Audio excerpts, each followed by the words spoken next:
साया स्पर्क, दिल्ली से मथुरा तक का महारहस्य। रोहन ने जब अपनी नई ट्रक, जिसे उसने प्यार से शक्ति नाम दिया था, की चाबी ली तो उसके मन में रोमांच था, डर नहीं। दिल्ली की बहादुरपुर सीमा पर एक गोदाम से उसने चीनी के बोरों से लदी शक्ति को रात 10 बजे मथुरा के लिए रवाना किया। यह उसकी पहली लंबी सोलो ट्रिप थी। रोहन इंजीनियरिंग की पढ़ाई बीच में छोड़कर ड्राइवर बना था। वह भूत प्रेत की बातों को केवल ग्रामीण अंधविश्वास मानता था। उसका मानना था कि हाईवे पर डर केवल नींद और खराब ब्रेक्स से लगता है। वह दिल्ली की रोशनी को पीछे छोड़ता हुआ राष्ट्रीय राजमार्ग 19 पर तेजी से आगे बढ़ रहा था। पलवल और अतीत की गहरी गूंज। रात लगभग 1 बजे का समय था जब वह पलवल के पास पहुंचा। उसे तेज भूख लगी और उसने एक छोटे सुनसान ढाबे पर रुकने का फैसला किया। ढाबे का मालिक एक बूढ़ा आदमी, जिसका नाम भोला बाबा था, अंगीठी की मंद रोशनी में बैठा था। उसकी आंखें लाल थीं, मानो उसने बरसों से पूरी नींद न ली हो। खाते खाते रोहन ने यूं ही पूछ लिया, बाबा, इस रूट पर कोई खास बात, कोई कहानी? भोला बाबा ने अपने हाथ में पकड़ी बीड़ी को जमीन पर मसल दिया। उनकी नजरें रोहन की तरफ नहीं, बल्कि हाईवे की अंधेरी पट्टी पर टिकी थीं। उन्होंने धीमी कांपती आवाज में कहा, बेटा, यह हाईवे इंसानों से ज्यादा भूतों का है। यहाँ कई सल्तनतें आई और गईं, पर इस मिट्टी का हिसाब कभी पूरा नहीं हुआ। रास्ते में खासकर कोसी कला और छाता के बीच एक खंड है। उसे पार करना हो तो बस एक बात याद रखना, रात 2 से 4 बजे के बीच अगर कोई तुम्हें लिफ्ट मांगे या तुम्हें लगे कि तुम्हारा ट्रक अचानक भारी हो गया है, तो कभी पीछे मुड़कर मत देखना। रोहन ने जिज्ञासा से पूछा, पर कौन है वो? उसका नाम क्या है? बूढ़े ने अपनी आवाज और धीमी कर ली, वो एक दुल्हन है जिसका नाम शारदा था। 50 साल पहले वह पहली बार अपने पति से मिलने मथुरा जा रही थी। उसी रास्ते पर डाकुओं ने उसे घेर लिया। वह जेवर बचाने के लिए यमुना पुलिया के पास भाग गई, पर डाकुओं ने उसे जिंदा नदी में फेंक दिया। उसका शरीर कभी नहीं मिला। वह आज भी अंधेरे में राहगीरों से लिफ्ट मांगती है, ताकि वह यमुना पार करके अपने ससुराल पहुंच सके। बाबा की आंखों में एक अजीब सी चमक थी। वह उन ड्राइवर्स से नफरत करती है जो डर के मारे उसे अकेला छोड़ देते हैं, और जो रुकते हैं वह उन्हें अपनी अधूरी यात्रा का साथी बना लेती है। बूढ़े ने अपनी जेब से एक छोटी जंग लगी लोहे की कील निकालकर रोहन को दी। इसे अपनी सीट के नीचे रख लेना। यह मेरे दादाजी की थी। शायद यह पवित्रता का एक आखिरी कण है जो इस रूट पर बचा है। इसे विश्वास से छूना, तभी यह काम करेगी। रोहन ने कील ली, उसे सीट के नीचे रखा और पैसे देकर ट्रक स्टार्ट कर दिया। उसके होठों पर एक हल्की सी मुस्कान थी, पर उसकी रीढ़ की हड्डी में ठंडक दौड़ चुकी थी। खंड 2, फरीदाबाद, तर्क और भ्रम का खेल। पलवल से निकलने के बाद रोहन तेजी से आगे बढ़ा। उसका मन बूढ़े बाबा की कहानी को भूला नहीं पा रहा था। वह खुद को समझाने लगा कि यह सब थकान और अकेलेपन का नतीजा है। रात 1:45 बजे रोहन को केबिन में अचानक इत्र जैसी खुशबू महसूस हुई। यह खुशबू बहुत तेज थी, जैसे किसी नए फूल का इत्र। रोहन ने चारों तरफ देखा, पर उसे खुशबू का स्रोत नहीं मिला। फिर उतनी ही तेजी से खुशबू गायब हो गई और उसकी जगह एक अजीब सी सड़ी हुई दलदल की गंध आ गई। रोहन ने खिड़की खोली, पर बाहर की हवा में सामान्य धूल और डीजल की महक थी। अगले ही पल ट्रक का डैशबोर्ड बुरी तरह से हिलने लगा। केबिन में लगा पुराना एनालॉग क्लॉक घड़ी तेजी से 3 बजे का समय दिखाने लगा और फिर अचानक पूरी तरह से रुक गया। रोहन ने डरकर घड़ी को झटकने की कोशिश की, लेकिन वह जस का तस रुका रहा। उसका तर्क अब काम करना बंद कर रहा था। रोहन ने अपनी पानी की बोतल उठाई और गला गीला करने की कोशिश की, पर पानी का स्वाद अचानक नमकीन और मिट्टी जैसा हो गया था। उसने बोतल फेंक दी। कोसी कला, वजन, शीतलहर और प्रतिरोध। ठीक 2:35 बजे रोहन कोसी कला के खंड में प्रवेश कर गया। मौसम में अचानक ठंडक आ गई। इस बार ठंडक केवल केबिन में नहीं थी, बल्कि रोहन को महसूस हो रहा था कि उसकी नसें जम रही हैं। उसने रेडियो ऑन किया, पर हर चैनल पर भयानक स्टैटिक की आवाज आ रही थी, जिसके बीच में अब शारदा की आवाज में एक लोरी सुनाई दे रही थी। वह आवाज बहुत प्यारी थी, पर उसमें एक भयानक बुझा हुआ दुख था। ट्रक पर अचानक एक अविश्वसनीय वजन महसूस हुआ। इंजन चीखने लगा, आरपीएम तेजी से गिरा और स्पीड 40 किलोमीटर प्रति घंटे से ऊपर नहीं जा रही थी। रोहन ने शीशे से पीछे देखने की कोशिश की। अंधेरे के बीच उसे ट्रक के पिछले हिस्से पर टन के तिरपाल पर कीचड़ से सना एक हाथ दिखाई दिया। वह एक गीला काला धब्बा था जो तेजी से ऊपर की ओर फिसल रहा था। रोहन ने लोहे की कील को कसकर पकड़ा और ट्रक को दाएं बाएं तेजी से मोड़ा ताकि वह चीज गिर जाए। ट्रक तेजी से हिलने लगा, बोरे खड़खड़ाए, पर वजन जस का तस बना रहा, बल्कि और ज्यादा दबाव महसूस हुआ। ऐसा लगा जैसे ट्रक किसी अदृश्य गहरे पानी में फंस गया हो। लिफ्ट, पीछा और केबिन का अतिक्रमण। तभी उसने सड़क के किनारे अपनी हेडलाइट की रोशनी में शारदा की आकृति देखी। सफेद साड़ी पहने हुए, जमीन से कुछ इंच ऊपर तैरती हुई, वह हाथ हिलाकर लिफ्ट मांग रही थी। उसकी आंखों में शून्य अंधेरा था।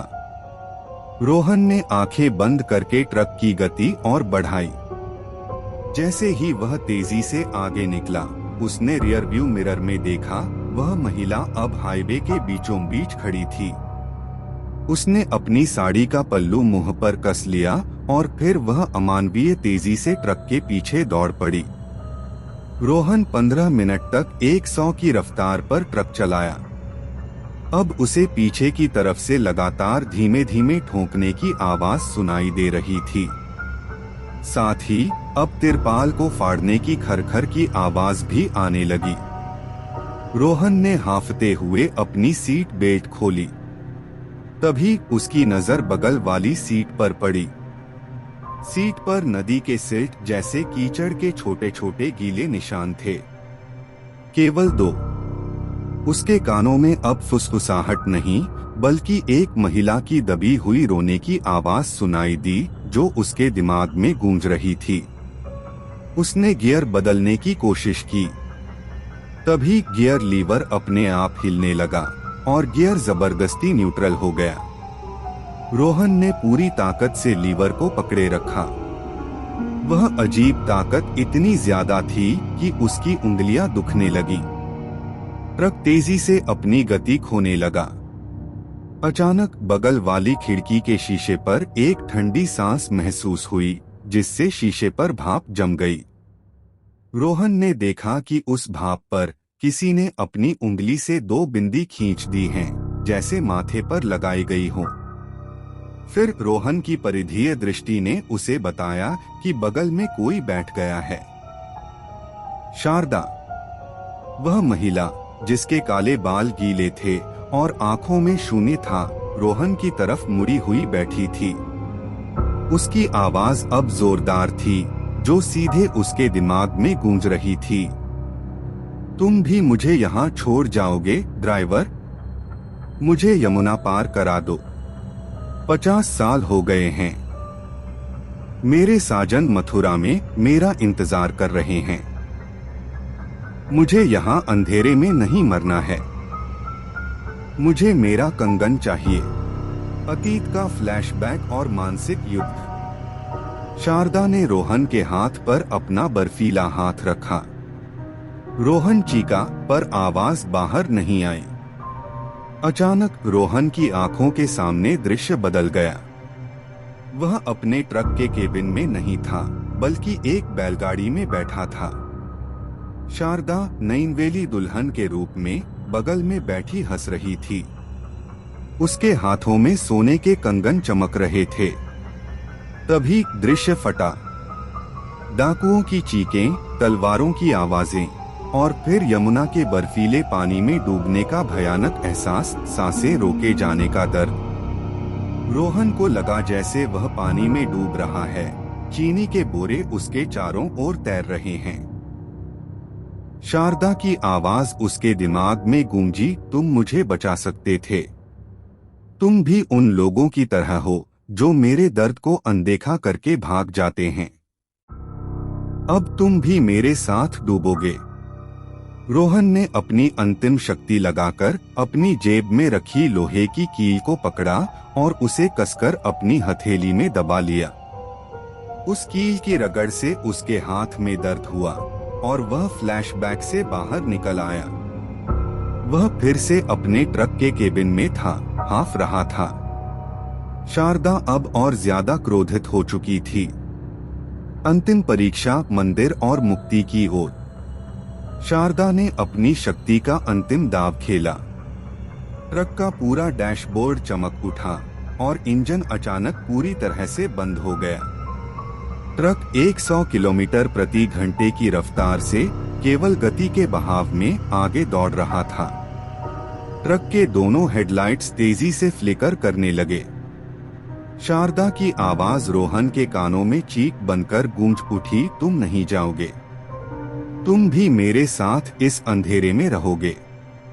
रोहन ने अपनी लोहे की कील को कसकर पकड़ा और चाबी घुमाकर इंजन को फिर से स्टार्ट करने की कोशिश की। इंजन में कोई हलचल नहीं हुई। रोहन अब केवल बहाव में था। ठीक उसी क्षण उसने पुल के प्रवेश द्वार को अपनी हेडलाइट की रोशनी में देखा और पुल के ठीक पहले उसने किनारे पर एक छोटा सा पुराना मंदिर देखा। रोहन को याद आया कि भोला बाबा ने कहा था कि कील विश्वास से मदद करेगी। बिना सोचे समझे रोहन ने स्टीयरिंग को जोर से दाएं मोड़ा और ट्रक को सीधे मंदिर की दिशा में ले गया।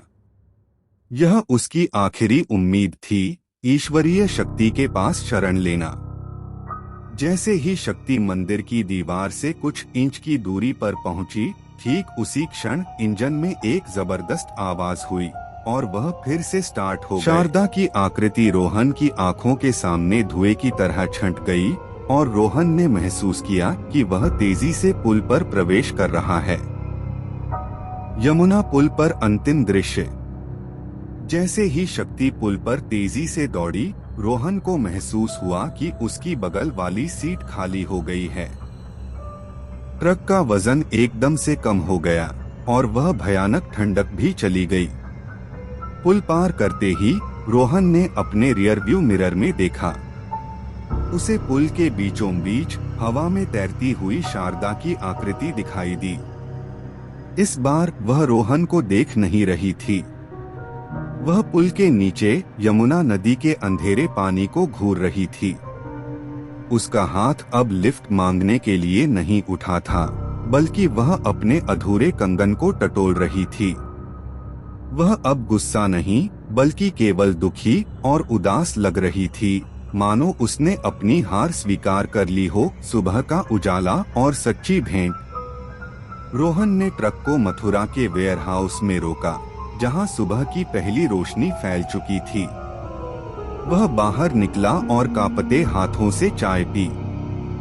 जब उसने अपनी डिलीवरी पूरी की तो वेयरहाउस के मालिक ने रोहन के ट्रक को देखा और पूछा, अरे तुम्हारे ट्रक पर यह क्या है? रोहन ने देखा।